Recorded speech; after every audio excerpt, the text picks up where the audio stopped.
berlaku pada dia?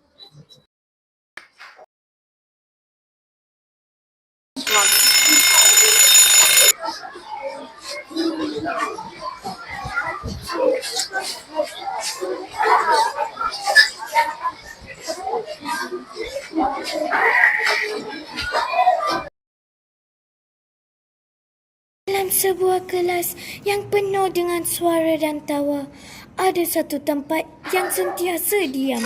Sebuah kerusi yang menunggu seseorang yang tidak pernah kembali.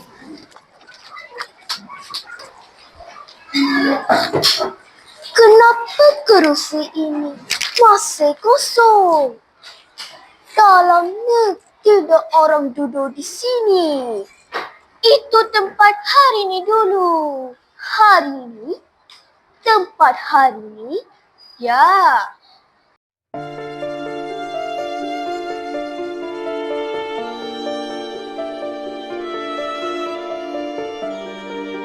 Kadang-kadang seseorang tidak meminta bantuan dengan kata-kata. Mereka hanya berharap ada seseorang yang menyedari kesunyian mereka.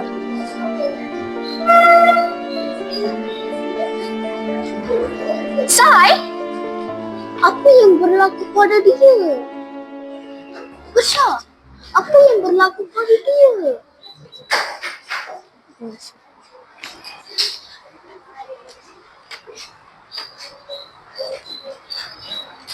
Saya tidak perlukan ramai kawan.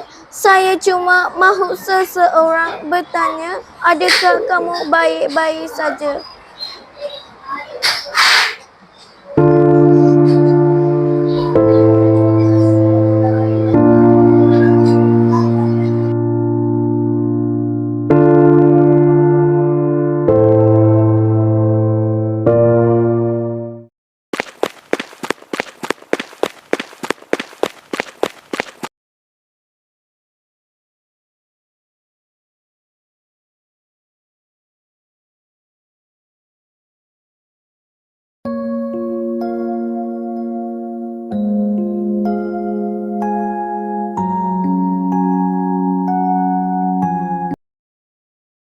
Bolehkah saya makan bersama awak?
Kadang-kadang kita terlalu sibuk melihat siapa yang ada di sekeliling kita sampai kita terlupa siapa yang merasa keseorangan.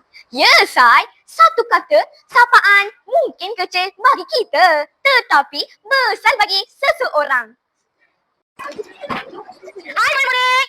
Okey, nama dia Sarona. Ini rakan kelas baru kita.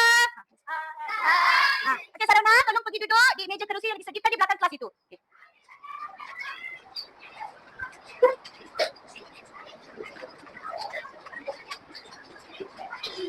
Hai Sarawana, nama saya Sai Seniashika.